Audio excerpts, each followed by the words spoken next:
Salve você, escritor, leitor, amante da literatura! Seja bem-vindo ao canal Apologia das Letras.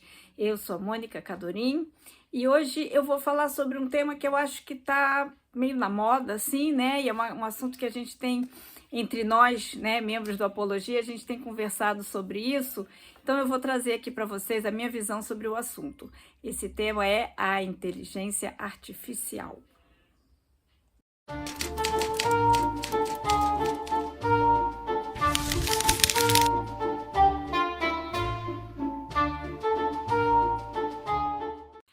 Bom, hoje em dia não faltam ferramentas de inteligência artificial, né? Você tem inteligência artificial para tudo. Você quer escrever um texto, a inteligência artificial escreve para você. Você quer fazer um desenho, a inteligência artificial faz para você. Tudo que você quiser fazer, você tem uma inteligência artificial especialista em fazer aquilo que você quer que seja feito, né? Só que o que acontece? Assim, é uma opinião muito pessoal, tá? Na literatura, esse uso é meio complicado, porque o que é a literatura? O que é você escrever um romance, um conto? E aí vamos para a literatura de uma forma abrangente, né? Você escrever um romance, um conto, uma crônica, um poema, o que é isso?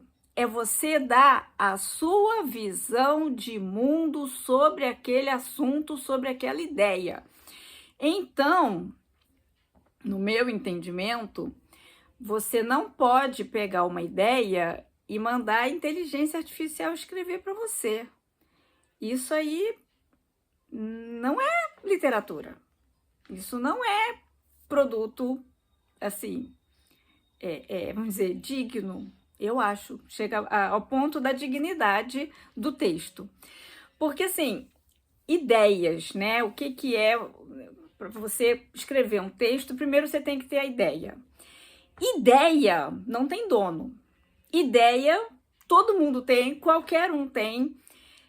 Às vezes a mesma ideia, vários autores trabalham a mesma ideia. O que distingue o meu texto do texto do José de Alencar, por exemplo, eu tenho um texto que é sobre o mesmo tema dele.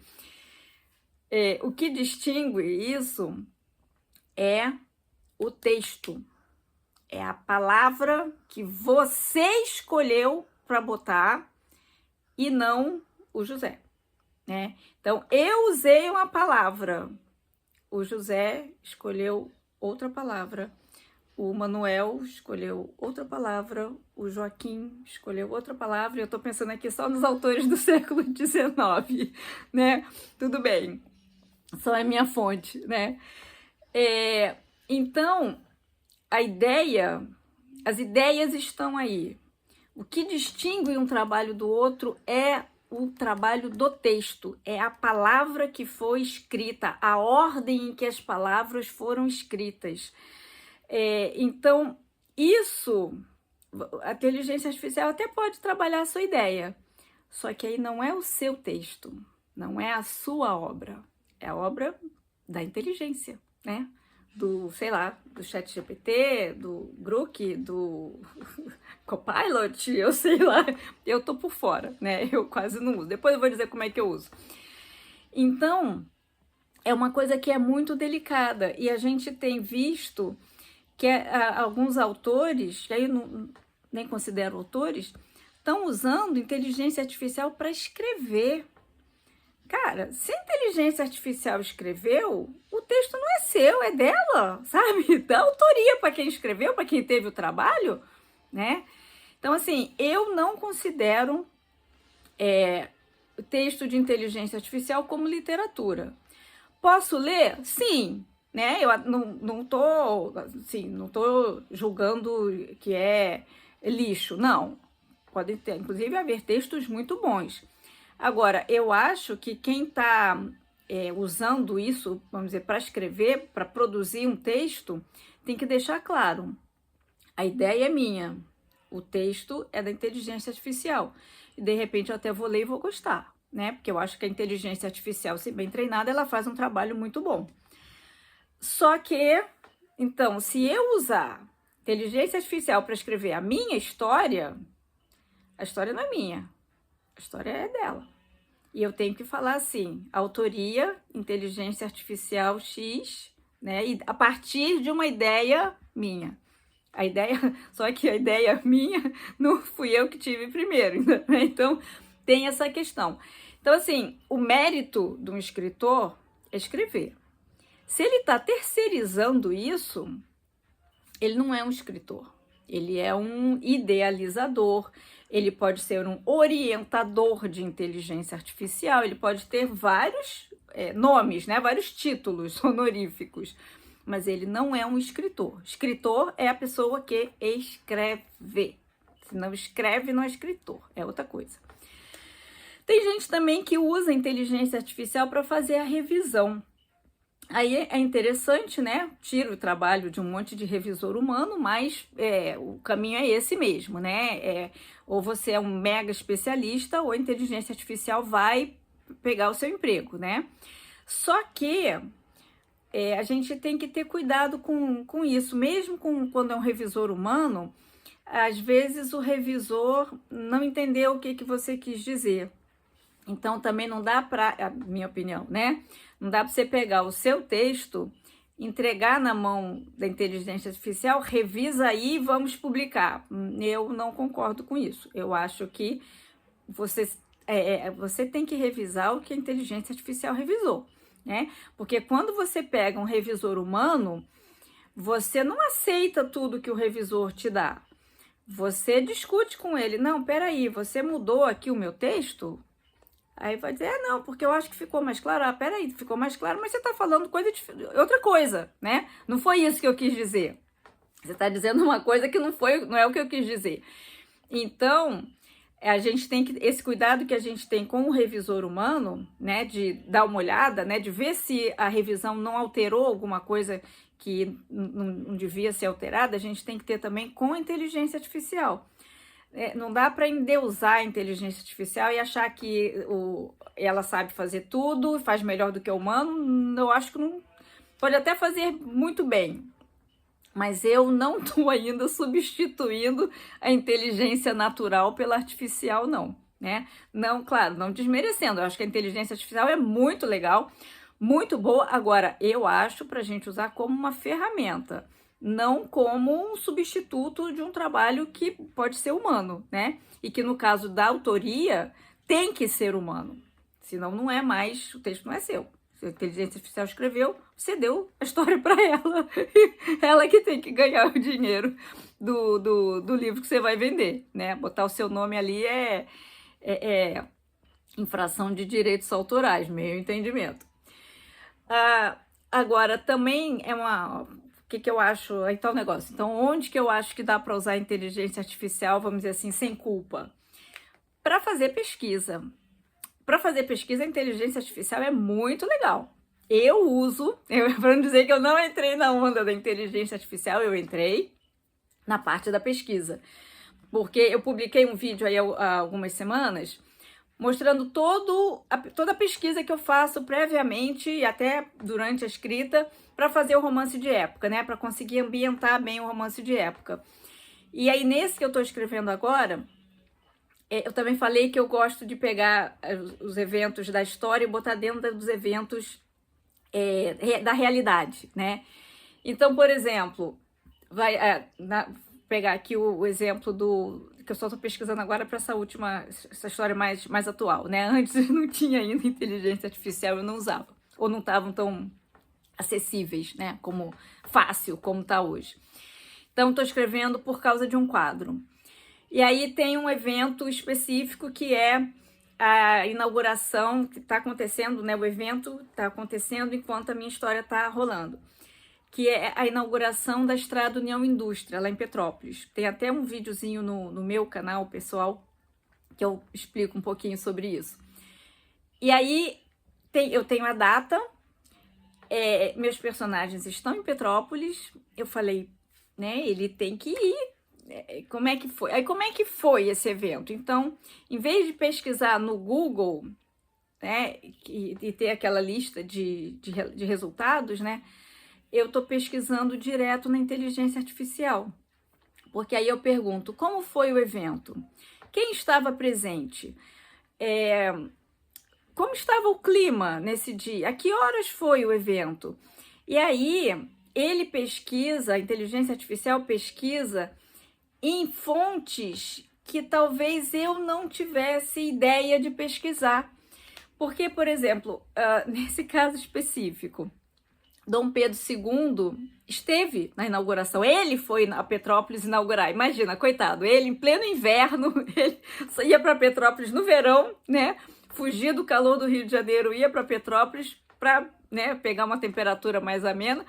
Ele foi para Petrópolis no inverno para inaugurar a estrada. E aí eu queria saber, estava chovendo?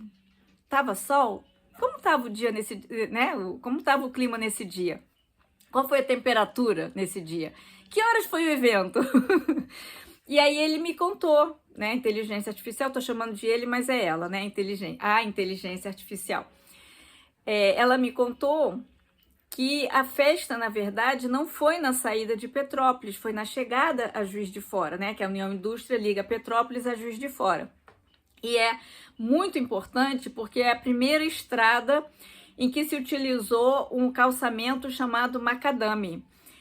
Eu não vou saber explicar os meandros técnicos ali, mas não era simplesmente pedra, uma coisa quase de asfalto. Então a viagem era muito mais rápida. Imagina, hoje em dia, de Petrópolis a Juiz de Fora, eu acho que leva 2h30, 3 horas. Eu até vi isso na época, mas eu já esqueci. Mas é em torno de 2 a 3 horas que se leva de Petrópolis a Juiz de Fora de carro pela estrada. Agora tem uma outra estrada mais moderna. Naquela época, o negócio era tão moderno que eles levavam 12 horas para sair de Petrópolis e chegar em Juiz de Fora. Apenas 12 horas para fazer esse percurso, que hoje se faz em 2. Só que assim, antes dessa estrada, você levava 3 dias para sair de Petrópolis e chegar em Juiz de Fora. Então, realmente, você pegar 3 dias e transformar em 12 horas é uma revolução, né?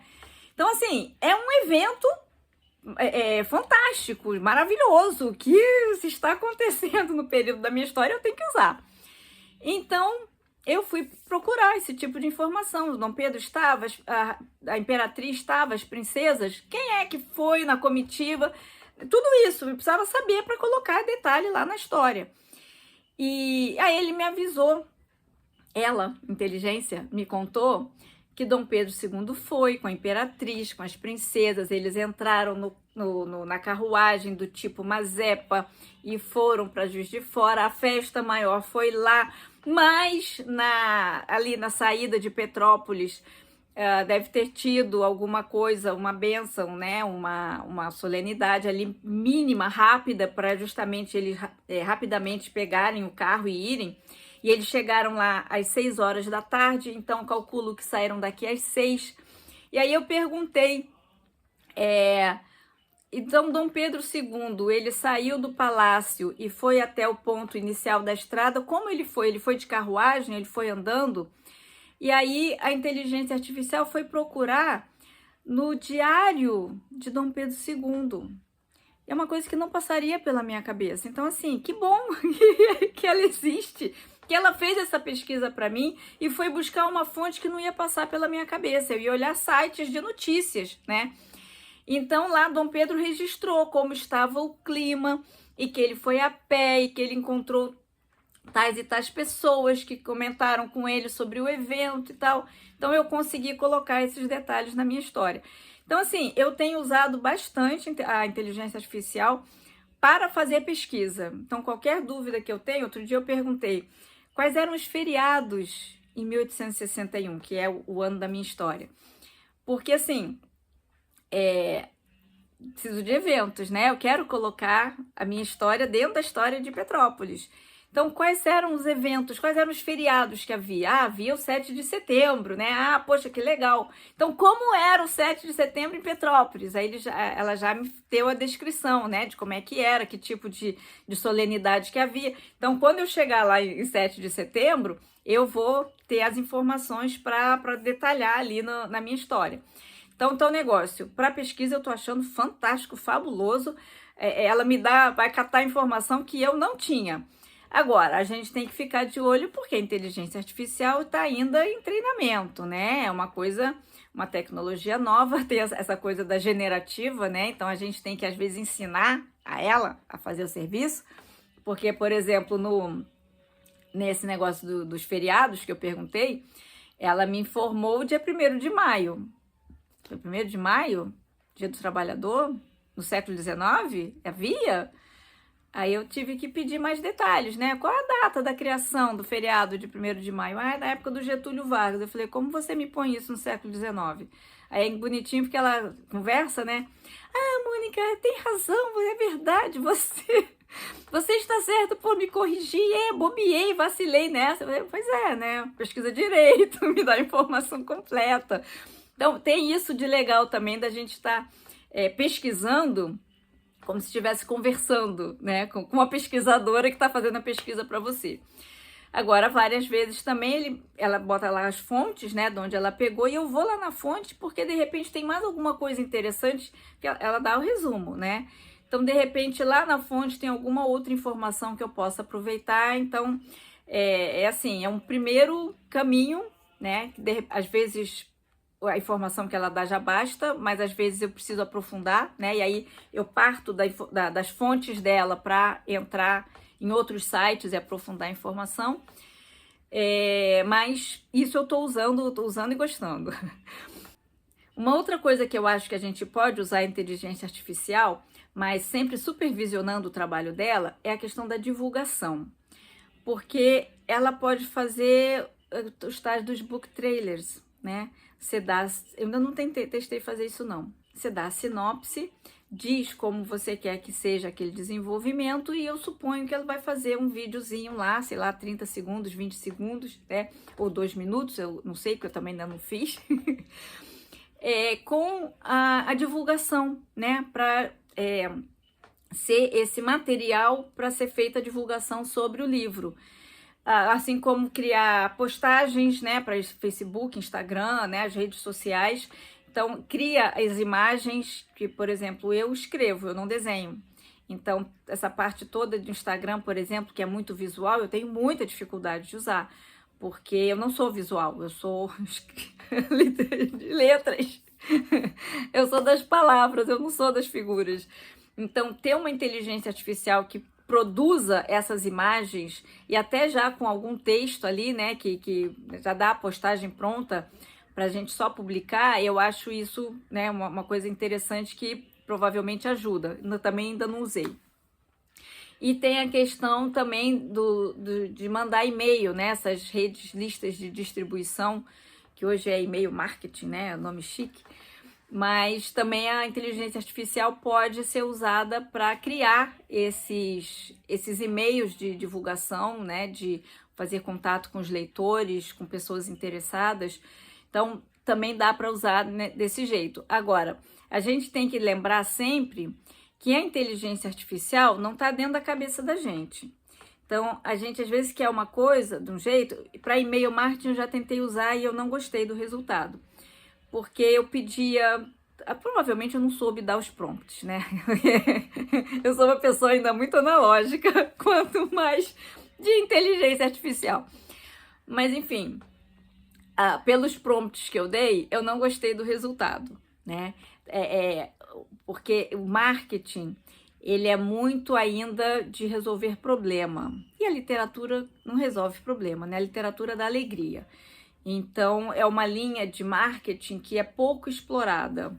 E aí, essas ferramentas de e-mail marketing, elas estão ainda focadas no sistema resolver problemas. Eu ainda não encontrei nenhuma que tivesse essa coisa do alegria. Mas a gente vai chegando lá, né? Vai encontrando. Eu até trago aqui para divulgar, né, para passar também a informação para vocês. Se vocês conhecerem, bota nos comentários também para eu pegar uma colinha, né, para começar a usar para mim também. E então é por aí, sabe? Eu acho que a inteligência artificial usada como ferramenta, ela tem muito para ajudar, né? A gente não pode deixar passar isso, né? Desperdiçar essa ferramenta nova que está aí, Se existe, vamos usar. Agora, lembrar que uma coisa é o trabalho manual, fazer o trabalho braçal, não é manual, é o braçal, né, de fazer pesquisa, de repente criar uma imagem se você não sabe desenhar, de produzir um vídeo, de trabalhar como um acessório, né, de te dar o suporte para você criar. Agora, a parte da criação, cara, é minha. Eu que estou inventando a história é minha, tá na minha cabeça. Como é que a inteligência artificial vai saber o que tem na minha cabeça para escrever? Não vai saber. Então vai escrever da cabeça dela, da cabeça da inteligência artificial. Ela vai escrever da cabeça dela e não da minha. Então, se não saiu da minha cabeça que a minha mãozinha fez, não é meu, sabe? Eu penso assim, essa é a minha opinião. Deixa eu ver se eu falei tudo aqui, sempre tenho que ter uma colinha aqui do meu lado, senão eu arrisca eu esqueci alguma coisa. O que eu tinha anotado era isso. Então, por hoje fico por aqui, né? E se você achou legal o vídeo, você dá o joinha. Se você acha, né, tem uma opinião diferente, discorda, acha que tá tudo errado que eu falei, não gostou de nada do vídeo, você bota nos comentários, pode criticar, não fica com medo não. Coloca lá, não concordo com isso, eu acho que você tá errado em tal ponto, sabe? A gente vai continuando a conversa nos comentários, tá certo? Então, por hoje eu fico por aqui. E então, Mônica Cadorim falando para o canal Apologia das Letras e a gente se vê no próximo vídeo.